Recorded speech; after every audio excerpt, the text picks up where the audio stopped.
नमस्कार, आप देख रहे हैं तेज इंडिया टीवी और मैं हूं आपके साथ मानवी ठाकुर। शुरुआत करते हैं आज की खास खबरों से। रतलाम जिले के ग्राम हथनारा के ग्रामीणों ने अपनी मांगों को लेकर जल सत्याग्रह शुरू कर दिया है। खेत तक जाने के लिए रास्ता नहीं मिलने से परेशान किसान एवं ग्रामीण परिवार के साथ पानी में उतरकर प्रदर्शन कर रहे हैं। उनके प्रदर्शन को रुकवाने के लिए प्रशासन के नुमाइंदे भी मौके पर पहुंचे, लेकिन ये नहीं माने। ग्रामीणों ने विधायक मथुरा लाल डामर के प्रति भी नाराजगी व्यक्त की है। उनकी माने तो चुनाव के समय टिकट मिलने पर विधायक डामर ने आश्वस्त किया था कि वो तो भरोसा है, लेकिन अब वो भरोसा टूटता हुआ नजर आ रहा है। बीते एक साल में ही विकास के दावों की पोल खुल गई है और ग्रामीणों को परेशानियों का सामना करना पड़ रहा है। यही कारण है कि मजबूरीवश ग्रामीणों को अब जल सत्याग्रह की राह अपनानी पड़ रही है।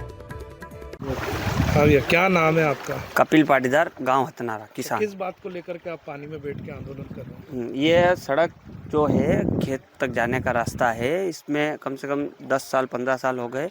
हमने कई बार शासन प्रशासन को भी बताया है। हमने हमारे निजी जन सहयोग से भी इसमें ग्रेवलिंग कराए, 2-2 बार मुहर्रम लाए हैं, पत्थर लाए हैं।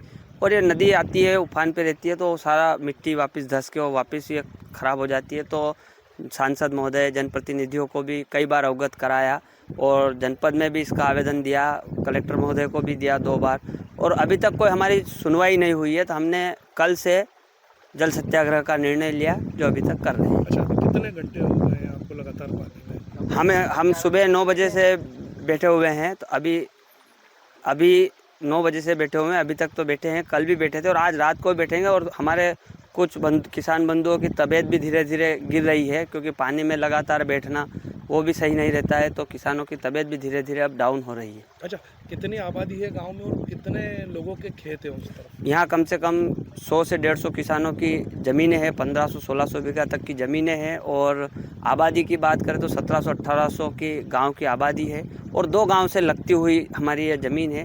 तो सबका जाने आने का रास्ता यही है। चुनाव के समय ब्रिज को लेकर के वादे किए गए थे। जब भी 2 बार प्रतिनिधि चुने गए इस क्षेत्र से, उन्होंने यही वादे करे कि आप आइए, हम चुनाव जीत जाएंगे, आप आइए, बैठकर अपन बात करेंगे। हम गए भी, सारी बातें भी करी, कोई लोभ लुभावने वादे हो गए और अभी तक हमारी मांग पूरी नहीं।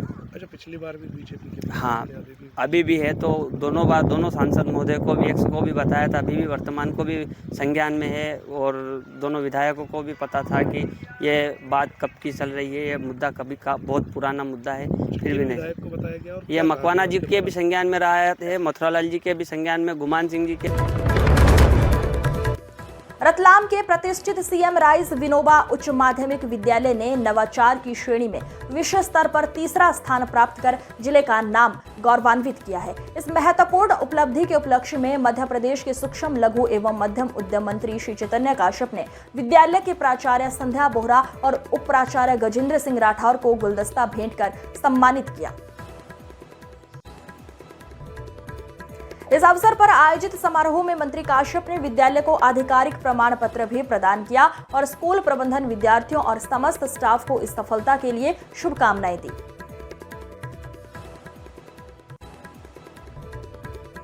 विद्यालय की इस शानदार उपलब्धि पर बच्चों, स्टाफ और अभिभावकों ने नृत्य प्रस्तुत कर उत्सव मनाया। कार्यक्रम के दौरान मंत्री काश्यप ने सभी को उज्जवल भविष्य की शुभकामनाएं दी और विद्यालय के नवाचार प्रयासों की सराहना की। विनोबा स्कूल रतलाम को T4 के द्वारा दुनिया के अंदर इनोवेशन कैटेगरी में 3रे नंबर का स्थान प्राप्त हुआ है। यह रतलाम के लिए बहुत गौरव का विषय है और एक गौरवशाली परंपरा की शुरुआत है। और यह शुरुआत जो सीएम राइस स्कूल से हुई है, यह शुरुआत मध्य प्रदेश सरकार के शिक्षा के क्षेत्र में जो कार्य किए जा रहे हैं उनके लिए भी एक बड़ी उपलब्धि व उनके लिए एक प्रोत्साहन का कारण बनेगी। सीएम राइस स्कूल की कल्पना को साकार करने में हमारे मुख्यमंत्री डॉक्टर मोहन यादव जी एवं शिक्षा मंत्री उदय प्रताप जी लगातार सतत इसका मॉनिटरिंग कर रहे हैं। और आज जो रतलाम की उपलब्धि है, यह उपलब्धि निश्चित यह उपलब्धि रतलाम के लिए नहीं है, भारत के शिक्षा जगत के लिए है, जो दुनिया के अंदर यह संदेश देगी कि भारत के अंदर छोटे से छोटे नगर से लेकर के बड़े महानगरों तक शिक्षा के प्रति एक जागरूकता का और नए नए नवाचार करने का प्रयास चल रहा है और निश्चित रतलाम के लिए गौरवशाली क्षण है। मैं स्वयं अपने आप को इसमें गौरवान्वित महसूस कर रहा हूँ। मैं समस्त विनोबा स्कूल के शिक्षकों को, उनके प्राचार्य को, उनके उपाचार्य गजेंद्र सिंह जी जो लगातार इनोवेटिव आइडियाज़ के अंदर कार्य करते हैं, मैं उन सबको बहुत बहुत बधाई देता हूँ। और साथ में शासकीय स्कूल के अंदर पढ़ने वाले वे बच्चे जिन्होंने एक अनुशासन के साथ में एक अपने आप को धैर्यवान बच्चों के रूप में जिस तरीके के वो टेस्ट से गुजरे हैं पूरे प्रक्रिया में, वो उनके पालक, क्योंकि शासकीय स्कूलों में पालक की भागीदारी कम है, उनके पालकों को भी बहुत बहुत बधाई देता हूं कि वे अपने बच्चों के भविष्य के लिए इसी तरीके से अपने आप को आगे लाते रहें। नवागत एसपी अमित कुमार रतलाम में कार्यभार संभालने के बाद मीडिया से मुखातिब हुए। एसपी द्वारा मीडिया कर्मियों से रतलाम शहर की वस्तुस्थिति को समझा गया और कई महत्वपूर्ण विषयों पर चर्चा की गई। पुलिस कप्तान ने मीडिया के माध्यम से बताया कि बीट अंतर्गत किसी भी घटना और वारदात की जिम्मेदारी बीट प्रमुख की रहेगी। सड़क पर पुलिस की तैनाती अत्यंत आवश्यक है। कम्युनिटी पुलिसिंग पर जोर रहेगा। विभिन्न सामाजिक धार्मिक संगठनों के अलावा व्यापारी संगठनों से थाना स्तर पर संवाद किया जाएगा। एसपी ने कहा कि निगरानी बदमाशों को जिले के संबद्ध थानों पर परेड कराने के साथ थाना प्रभारियों को निर्देशित किया जाएगा कि वो मीडिया के अलावा अपने थाना अंतर्गत समाज के विभिन्न वर्गों के लोगों से जीवंत संवाद रखें। यहाँ पर आप आए हैं, रतलाम शहर में क्या प्राथमिकता है? देखिए, रतलाम शहर में त्यौहार के दौरान मैं आया। अभी तो लॉ एंड ऑर्डर जो है, शांति व्यवस्था बनी रहे, प्रथम प्राथमिकता है, लेकिन इसके साथ साथ त्वरित जो है अपराध शिकायत का निकाल हो, ये बहुत इंपॉर्टेंट है। ट्रैफिक पे हम लोग लगातार काम करते रहेंगे। एक दिवस एक रोड स्कीम के तहत जो है हम रतलाम शहर पे कंसंट्रेट करेंगे अगले 1 महीने, ताकि उसमें जो है लोगों के असिस्टेंस लेकर के भी कार्रवाइयाँ करते रहें। नारकोटिक्स एक बहुत बड़ी समस्या है, नारकोटिक्स को लेकर के हम बात करेंगे, काम करेंगे। कम्युनिटी पुलिसिंग को स्ट्रेंथन करेंगे, जिसमें कि अलग अलग 14-15 डिफरेंट टाइप के इंस्टीट्यूशंस को मैंने कैटेगराइज किया है, उससे सभी थाना प्रभारी बातचीत करेंगे। नारकोटिक्स हेल्पलाइन हम लॉन्च करेंगे ताकि नारकोटिक्स हेल्पलाइन पे जो है लोग बात कर सके। पहले भी जो हेल्पलाइन चलते आए हैं जिले में, उसको हम जो है वापस स्ट्रेंथन करेंगे, चालू करेंगे। कम्युनिकेशन गैप जो थाने और कम्युनिटी के बीच में हुआ है, उसको हम कम करेंगे मोहल्ला मीटिंग के माध्यम से और बीट मीटिंग्स के माध्यम से। और साथ ही साथ जो भी अदर समस्याएं हैं, चाहे छोटी मोटी जो है अवैधानिक गतिविधियां होती है, उस पर कड़ी से कड़ी कार्रवाई हो, इसको लेकर के हम जो है तत्पर रहेंगे, कार्रवाइयाँ होती रहेंगी। तो स्कूल्स में भी दौरा करेंगे आप? बिल्कुल, स्कूल्स में भी जो है मेरे द्वारा ये डिसाइड किया गया कि हर 7 दिन में 1 दिन मैं जो है स्कूल में, जो बच्चियों के स्कूल में जाऊंगा, वहाँ पे जो है बच्चियों के साथ इंटरेक्ट करूंगा और उनके साथ जो उनकी क्या समस्याएं हैं उस पर भी बात करेंगे।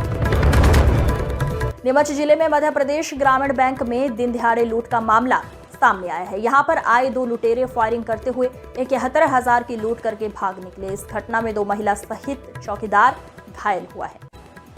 यह घटना चीताखेड़ा के मध्य प्रदेश ग्रामीण बैंक की है। यहां मोटरसाइकिल पर सवार होकर दिन दिहाड़े हथियारों से लैस 2 लुटेरों ने फायरिंग करते हुए बैंक में लूट की है। इस दौरान बैंक में तैनात चपरासी बंशीलाल दायमा और हितग्राही महिला मांगी बाई पति प्रहलाद मीणा को लगी गोली से बुरी तरह से घायल इलाज हो गए हैं, जिन्हें उपचार के लिए जिला अस्पताल भिजवाया गया है। सूचना मिलते ही पुलिस अधीक्षक अंकित जायसवाल एडिशनल एसपी भी मौके पर पहुंचे। फायरिंग के दौरान बंदूक से निकले कारतूस के खोखे पुलिस ने बरामद किए हैं। पुलिस अब बदमाशों की तलाश में जुट गई है। ये जीरत थाना क्षेत्र में चीताखेड़ी हमारी जो चौकी है, वहाँ पर राजस्थान बॉर्डर में ये मध्य प्रदेश ग्रामीण बैंक में ये घटना अंजाम हुई है, जिसमें 2 अज्ञात बदमाशों द्वारा 2 पहिया वाहन से आए हुए थे और बैंक के अंदर इन लोगों ने लूट की घटना को अंजाम दिया है। कुछ फायरिंग भी करी हुई है। हमारी टीमें इनके पीछे अभी लगी हुई हैं और जो अभी तक की सूचना है वो राजस्थान तरफ इनका भागने का पता पड़ा हुआ है और हरनावदा तरफ इनकी फुटेज भी आई हुई है, जिसमें हम लोग इनकी आगे पूछताछ करते हुए इनका पीछा भी कर रहे हैं। फायरिंग में कोई लोग घायल भी हुए? इसमें 3 लोगों के घायल होने का पता चला है। एक जो बैंक का जो चौकीदार था वो है और इसके साथ में 2 महिला जो ग्राहक अंदर बैठे हुए थे, उनके भी पैरों में चोट आई हुई है, जिसकी हम लोग अभी उपचार उनका करवा रहे हैं और पुलिस टीम इसमें पूरी मुस्तैद है, जल्दी उनको पकड़ेंगे। 71,000 रुपये की बात आई है सामने कि कैश काउंटर पे जो 71,000 रुपये तो लेकर भागे। इस प्रकार से चीताखेड़ा क्षेत्र में जो आज घटना हुई वो दिन भी ऐसा चुना उन्होंने कि आज गणेश उत्सव की ये झांकियाँ निकल रही है, पब्लिक सारी आधी से उधर है। इस प्रकार से दो लड़के मुंह पे नकाब बांध के अंदर घुस के और लूट करके आसानी से चले गए। हमारे दो हमारे भीमपुरा की महिला, एक उनको भी पैर में गोली लगी। कहीं न कहीं ये साफ जाहिर हो रहा है कि प्रशासन कमज़ोर है इस क्षेत्र में, जबकि यहाँ पे अपराधी प्रवृत्ति के सारे गढ़ इसी क्षेत्र में आके न अपना बसेरा बनाते हैं। कहीं भी अपराध होता है तो उनकी लोकेशन चीताखेड़ा के जंगलों में आसपास आती है। तो इस प्रकार से इस क्षेत्र में या तो पुलिस अपना पूरा कर्तव्य निभाए, आए दिन चेकिंग, इस प्रकार से किसानों की चेकिंग नहीं की जाए खेत कुएं पे, अपराधी प्रवृत्ति के लोगों की जरा ये रुतबा रखे यहाँ पे कि इस प्रकार से निधर घटना। कल 2 दिन पहले मंदिर में चोरी हो गई, उसका कोई अभी तक कोई खबर नहीं है। गांव के बीचों बीच चोरियां हो रही है और पुलिस अपना काम करके सो रही है। क्या फायरिंग वगैरह भी करी उन लोगों ने? क्या? हाँ, 3-4 फायर हुए, जिसमें एक महिला भीमपुरा की हमारे कांग्रेस का कार्यकर्ता है, उसके पाँव में लगी है, उसकी महिला के बहन है उनकी। इस प्रकार से 2 दिन पहले बाबा रामदेव के मंदिर में चोरी हुई, क्या कहना है? लगातार चोरी बाबा रामदेव जी के मंदिर में भी चोरी हुई और नायनखेड़ी मंदिर में, कृष्ण मंदिर में और राबड़िया में तो सारे मंदिर की चोरियां हो रही है। पुलिस कहीं न कहीं निष्क्रिय होती जा रही है। अगर उनका दबदबा हो और इस प्रकार से कहीं पैसे लेके छोड़ दे छोटे को, इस प्रकार से नहीं होना चाहिए और प्रशासन को पूरा दबाव ग्रामीणों को साथ में रख के इस प्रकार सभी जनजीवन, सब मानव जीवन सब सुरक्षित रहेंगे। केस लूटने के बाद सामने आ रही है 71,000 रुपये की, अभी मैंने पूछा था कि 71,000 रुपये लूटे।